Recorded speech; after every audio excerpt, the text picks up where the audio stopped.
کہ میں آگے تعلیم جاری رکھ سکوں۔ اماں کہنے لگی ہو گئے تمہارے پیپر ختم، اب تھوڑا باورچی خانے کی طرف دھیان دو۔ میں تو سوچ رہی ہوں یہ زلیخا کی بچی کا کھانا پینا ہی الگ کر دوں، جب اسے پتہ چلے گا کہ شوہر کی قلیل تنخواہ پہ گزر بسر کیسے ہوتی ہے۔ ابھی تو آدھے سے زیادہ خرچہ تمہارے ابا نے اٹھا رکھا ہے، لیکن یہ مہارانی گھر میں یوں پھرتی ہے جیسے سب کچھ اس کا شوہر پورا کر رہا ہے۔ میں نے کہا اس کا شوہر آپ کا بیٹا بھی لگتا ہے، اور میں آگے پڑھوں گی۔ کہنے لگی آگے کیا پڑھنا ہے؟ پڑھ تو لی، 12 جماعتیں بہت ہیں۔ میں نے سکینہ اماں سے کہہ دیا ہے اچھا سا رشتہ ہو تو ہمارے گھر بھیج دیں۔ یہ سن کے میں نے کب وہیں پٹخ کے انہیں دیکھا تھا۔ میں نے کہا خبردار اماں، یہ جو سکینہ اماں ہے نا، اس کے پاس سارے اپنے جیسے ہی رشتے ہوتے ہیں، اور میں کسی صورت کسی غریب لڑکے سے شادی نہیں کروں گی، سمجھی نا آپ؟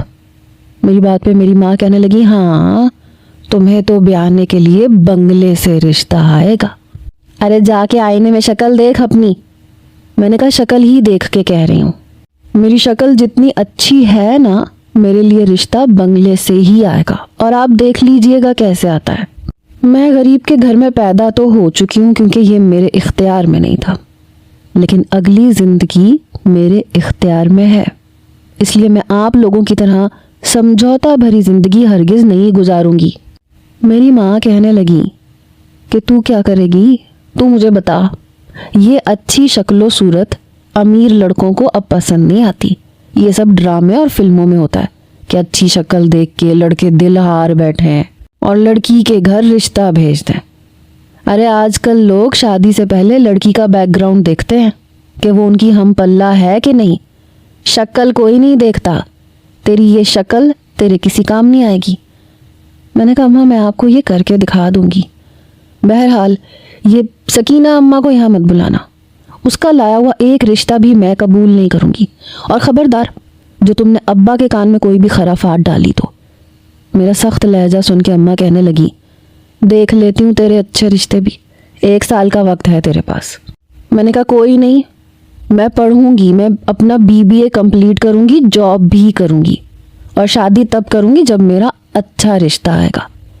تو میری ماں کہنے لگی یہ جو شکل میں تھوڑا سا رنگ روپ ہے نا، یہ بھی چند سال کی کہانی ہے، اس کے بعد منہ سے کہہ کے شادی کرنی پڑتی ہے، پھر جیسا کیسا ہو برداشت کرنا پڑتا ہے، قبول کرنا پڑتا ہے، یہ وقت ہوتا ہے لڑکیوں کی شادی کا۔ میں نے غصے سے اماں کو دیکھ کے کہا اماں مجھے یہ پٹیاں نہ پڑھا، بہت سن چکی ہوں میں نے خالی کپ اٹھایا اور کچن میں لا کے پٹک کے رکھ دیا۔ میری بھابھی بھی ہماری باتیں سن چکی تھیں، کہنے لگی ایسے کون سے سرخاب کے پر لگے ہیں تم میں جو بڑے گھر سے تمہارے لیے رشتہ آئے گا؟ جب میں تمہارے کنگلے بھائی کے ساتھ گزارا کر رہی ہوں تو تمہیں بھی کوئی ایسا ہی رشتہ ملے گا۔ میں نے کہا آپ اپنا منہ بند رکھیں تو زیادہ بہتر ہے، میرے منہ مت لگیے گا۔ میں نے کسی کا لحاظ رکھنا بالکل بھی نہیں سیکھا تھا۔ یہ کہہ کے میں باہر آ گئی۔ جیسے یونیورسٹی کے داخلے سٹارٹ ہوئے، میں نے BBA میں اپنا داخلہ لے لیا۔ پہلی ہی کلاس میں میں اندازہ لگا چکی تھی کہ کون سی لڑکیاں امیر گھرانے سے ہیں۔ بہت سی لڑکیاں میری طرح مڈل کلاس میں بھی تھیں، کیونکہ ہماری شکلوں پہ ایک خاص قسم کی مظلومیت ہوتی ہے۔ ہمارے کپڑوں میں، ہمارے سر کے دوپٹوں سے پتہ چل جاتا ہے کہ ہم مڈل کلاس کی لڑکیاں ہیں۔ میں نے دوستی امیر لڑکیوں سے ہی شروع کی تھی۔ میری دوستی حمیرہ نامی ایک امیر لڑکی سے ہوئی جو پڑھنے میں اتنی اچھی نہیں تھی، لیکن یونیورسٹی اپنی گاڑی میں آتی تھی۔ آہستہ آہستہ میں اس سے دوستی پکی کرنے کی خاطر اسے نوٹس بنا کے دینے لگی۔ کئی بار اس کے اسائنمنٹ تک میں نے تیار کیے۔ میں پڑھنے میں بہت اچھی تھی، شکل صورت کی بھی کسی سے کم نہیں تھی، بس اگر میں مات کھاتی تھی تو اپنے گھر کے مالی حالات سے کھاتی تھی۔ ایک بار وہ مجھ سے کہنے لگی تم نے میری پریزنٹیشن کی جتنی اچھی تیاری کروائی ہے رمیشہ، میرے جتنے اچھے نمبر آئے ہیں، اس کا کریڈٹ تمہیں جاتا ہے۔ میں نے کہا ارے ہم دوست ہیں، کوئی بات نہیں۔ لیکن پھر اس نے اپنے پرس میں سے پیسے نکالے اور میری مٹھی میں دبا دیے۔ کہنے لگی پلیز انکار مت کرنا۔ شاید میرے سادہ سے حلیے سے وہ جان چکی تھی کہ میں ایک مڈل کلاس سے تعلق رکھتی ہوں۔ میں نے بھی ذرا سے تردد کے بعد پیسے پکڑ کے اپنے پرس میں ڈال لیے۔ میں یہ نہیں جانتی تھی کہ وہ کتنے پیسے ہیں۔ جب گھر جا کے میں نے پرس کھولا تو میری آنکھیں پھٹی کی پھٹی رہ گئیں۔ 5,000 5,000 کے 5 نوٹ تھے، ذرا سی پریزنٹیشن کی تیاری کروانے میں، اور اس کے اسائنمنٹ بنانے کی رقم وہ مجھے بہت زیادہ دے چکی تھی۔ اتنے تو میں مہینہ بھر ٹیوشن پڑھا کے بھی نہیں کماتی تھی، کیونکہ ہمارا محلہ چھوٹا سا تھا۔ وہاں رہنے والے بھی ہمارے جیسے سفید پوش لوگ تھے۔ کوئی 500 فیس دیتا تھا، کوئی 200، کوئی 300، کوئی 250۔ میں ضرورت مند تھی اس لیے انکار نہیں کرتی تھی۔ ایک ہی بار میں 25,000 دیکھ کے میری تو آنکھیں پھیل گئیں۔ میں اتنی خوش تھی کہ بیان نہیں کر سکتی تھی۔ 1 مہینے بعد میری بھابھی کی بہن کی شادی تھی۔ آنن فانن ہی اس کا رشتہ طے ہوا تھا، اور زلیخا بھابھی یوں اترا رہی تھی جیسے پتہ نہیں کتنے بڑے گھرانے میں اس کی بہن جا رہی ہے۔ کہنے لگی، تمہارے ہی جتنی ہے، دیکھ لو میری بہن کا آنن فانن رشتہ آیا ہے۔ میں نے کہا اچھا، بڑی خوشی کی بات ہے۔ کہاں رشتہ طے ہوا آپ کی بہن کا؟ میرا انداز بھی تمسخرانہ تھا۔ کہنے لگی، وہ ہمارے محلے کا دودھ والا ہے نا، اس کے چھوٹے بھائی سے۔ میں ہنسنے لگی۔ میرے یوں ہنسنے پہ زلیخا بھابھی کے ماتھے پہ بل پڑے۔ کہنے لگی، یہ پاگلوں کی طرح کیوں ہنس رہی ہو؟ میں نے کہا، وہ دودھ والے کا چھوٹا بھائی جس کی توند نکلی ہوئی ہے، وہ جو دھوتی اور بنیان پہن کے دودھ کی دکان پہ بیٹھا دودھ اور دہی بیچ رہا ہوتا ہے۔ میں پھر سے ہنسنے لگی، اپنا پیٹ پکڑ کے ہنسنے لگی۔ میری بھابھی کا تو جیسے منہ لال بھبو کا ہو گیا۔ کہنے لگی، تو پھر تمہارے لیے کون سے شہزادے کا رشتہ آنے والا ہے؟ کسی نے پوچھا بھی ہے تمہیں؟ میں نے کہا، ایسے پوچھنے والوں سے خدا کی پناہ۔ میں نے ہاتھ جوڑ کے کہا تھا۔ میں نے کہا، جب میرا رشتہ آئے گا نا تو محلے کی ساری عورتیں آپ سمیت دانتوں کے نیچے انگلیاں دبائیں گی۔ بہرحال شادی پہ تو مجھے جانا تھا، اس لیے میں اپنے پرانے کپڑے پہننے کے موڈ میں نہیں تھی۔ حالانکہ میرے بھائی نے میری بھابھی کو بس ایک ہی جوڑا خرید کے دیا تھا جو انہوں نے ولیمے پہ پہننا تھا، باقی وہ بارات کے لیے لہنگے والی میکسی سلوا رہی تھی۔ وہ جوڑ توڑ کر کے گزارا کر رہی تھی، لیکن میں نہیں چاہتی تھی کہ میں بھائی کی شادی کے کپڑے انہی کی سالی کی شادی میں پہن کے جاؤں۔ حالانکہ ایسی شرم تو زلیخا بھابھی کو محسوس ہونی چاہیے تھی، لیکن وہ ایک ہی جیسے جوڑے پہ پہننے پہ راضی ہو چکی تھی، خوش تھی۔ مہندی کا فنکشن تو ویسے بھی نہ ہونے کے برابر تھا، بس 2 ہی فنکشن تھے۔ میں نے اداس سا چہرہ بنا کے حمیرہ سے بات کی۔ میں نے کہا، حمیرہ، میری بھابھی کی بہن کی شادی آ رہی ہے۔ کہنے لگی، تو میں نے کہا، بس میرے پاس کوئی نئے کپڑے نہیں ہیں۔ کیا تمہارے پاس شادی کے فینسی کپڑے ہوں گے؟ بس 2 جوڑے ادھار دے دو، جیسی شادی ختم ہوگی میں واپس کر دوں گی۔ تمہیں تو پتا ہے شادی کے جوڑے کتنے مہنگے ہوتے ہیں، ایک جوڑا لینے جاؤ تو جیب خالی ہو جاتی ہے، 10,000 سے کم کا تو کوئی جوڑا ملتا ہی نہیں ہے۔ کہنے لگی، ارے ہاں میرے پاس بہت کپڑے ہیں۔ کہنے لگی، ایسے کرو، یونیورسٹی کے بعد میرے ساتھ گھر چلو، میرے وارڈروب سے تمہیں جو کپڑے پسند آئے تم لے لینا۔ اتنی بڑی آفر سن کے تو میں نے آنکھیں پھاڑے اسے دیکھا تھا۔ میں نے کہا، نہیں، تم کل یونیورسٹی لے آنا، تم جو بھی لے کے آؤ گی میں پہن لوں گی۔ وہ کہنے لگی، ارے نہیں میرے ساتھ چلو، کچھ نہیں ہوتا۔ میں نے کہا، وہ تمہارے گھر والے برا تو نہیں منائیں گے؟ کہنے لگی، کیوں برا منائیں گے، کوئی کچھ نہیں کہتا۔ وہ مجھے اپنے ساتھ گھر لے گئی۔ گھر تھا کہ محل، اس کا بنگلہ بہت بڑا تھا، بہت زیادہ بڑا۔ میں تو حسرت سے اس کے گھر کو دیکھتی رہ گئی۔ کسی شیش محل کی طرح سجایا گیا تھا۔ اس کا کمرہ اتنا بڑا تھا کہ جتنا ہمارے 2 کمرے اور صحن کو ملا کے بنتا ہو، اور ایک کمرے کی طرح تو واش روم تھا۔ بڑے ٹھاٹ باٹ تھے اس کے کمرے میں جانے سے پہلے میں نے اپنا جوتا اتار دیا۔ کمرے میں اچھا خاصا مہنگا کارپیٹ بچھا تھا، پاؤں رکھتے ہی لگتا تھا کسی نرم گداز چیز پہ پاؤں رکھ دیے ہوں۔ حمیرہ مجھے اپنے وارڈروب کے پاس لے گئی۔ اس نے جب لاک کھولا تو میری تو آنکھیں چندی آ گئیں۔ ایک سے بڑھ کے ایک خوبصورت لباس اور فینسی کپڑے، اتنے مہنگے کہ میں سوچ بھی نہیں سکتی تھی۔ اس پہ اس کا لاپرواہ انداز، کہنے لگی اس میں سے جو چاہے پہن لو، یہ سب میرے پہنے ہوئے ہیں۔ میرا تو جی چاہ رہا تھا سارے ہی جوڑے رکھ لوں، پر مجھے ضرورت صرف 2 جوڑوں کی تھی۔ جو بھی تھا واپس تو اسی کو کرنا تھا۔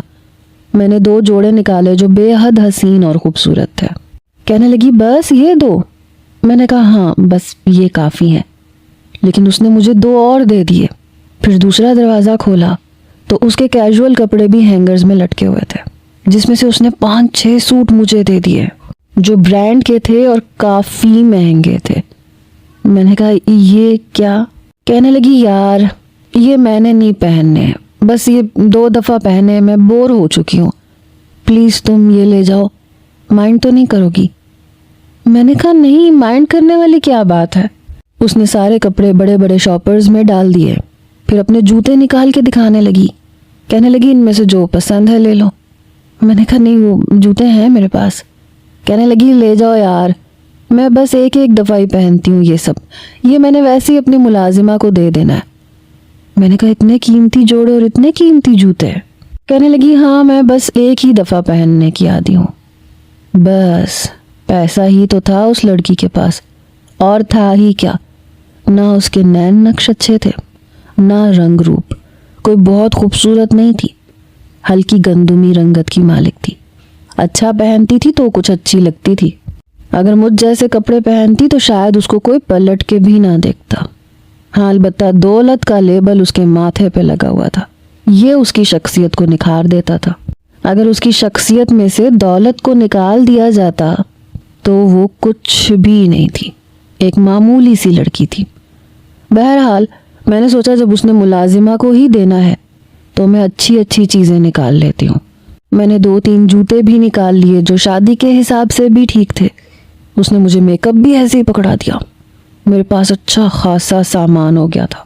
میں نے کہا اچھا یہ فینسی جوڑے تو میں تمہیں کچھ دنوں میں ہی واپس کر دوں گی۔ کہنے لگی کیوں؟ میں نے کہا وہ ظاہر سی بات ہے، اتنے قیمتی کپڑے ہیں تمہارے، میں نے صرف پہننے ہی تو ہیں۔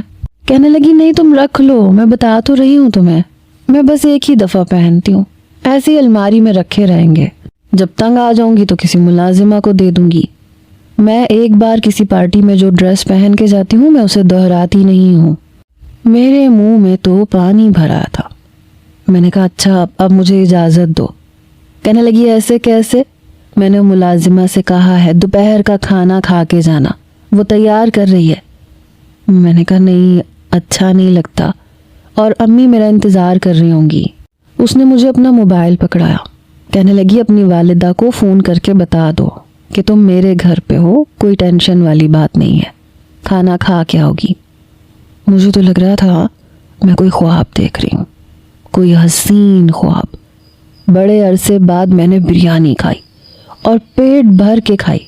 چکن ٹکا تھا، کڑاہی گوشت تھا، اتنا کچھ تھا کہ میں کیا بیان کروں۔ میں نے پیٹ بھر کے کھانا کھایا تھا۔ اس کے بنگلے سے تو میرا باہر جانے کا دل ہی نہیں چاہ رہا تھا۔ تب واپسی پہ میں اس کے ڈرائیور کے ساتھ ہی گھر واپس آئی۔ اماں اور میری بھابھی دروازے کے پاس ہی کھڑی تھی جب ایک بڑی سی کالے رنگ کی کرولا گھر کے سامنے کھڑی ہوئی اور میں نیچے اتری۔ ہاتھوں میں اتنے سارے شاپر تھے۔ میری ماں مجھے حیرت سے دیکھ رہی تھی۔ اس سے پہلے کہ میں وہ شاپر اٹھاتی وہ ڈرائیور کہنے لگا میڈم آپ رہنے دیں، میں اٹھا کے اندر رکھ دیتا ہوں۔ ہائے مت پوچھیں کتنی اچھی فیلنگ آ رہی تھی، لگ رہا تھا میں کوئی نوابزادی ہوں، کسی ماڈرن گھر سے میرا تعلق ہے۔ یہ دولت بھی کم بخت کتنی اچھی چیز ہوتی ہے نا، انسان کو کہیں کا کہیں لے جاتی ہے۔ ڈرائیور نے ہی سارے شاپرز میرے گھر کے اندر رکھے، پھر چلا گیا۔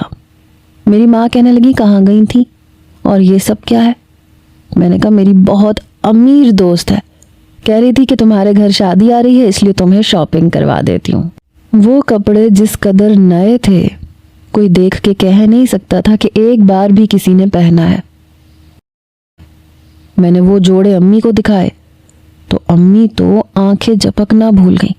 میری بھابھی بھی دیکھنے لگی، کہنے لگی تمہاری دوست نے تمہیں اتنے قیمتی جوڑے کیوں خرید کے دیے؟ یہ تو لاکھوں کے ہیں، ابھی تک کپڑوں کے اوپر کے ٹیگ لگے ہوئے تھے، کوئی 25,000 کا تھا، کوئی 30,000 کا۔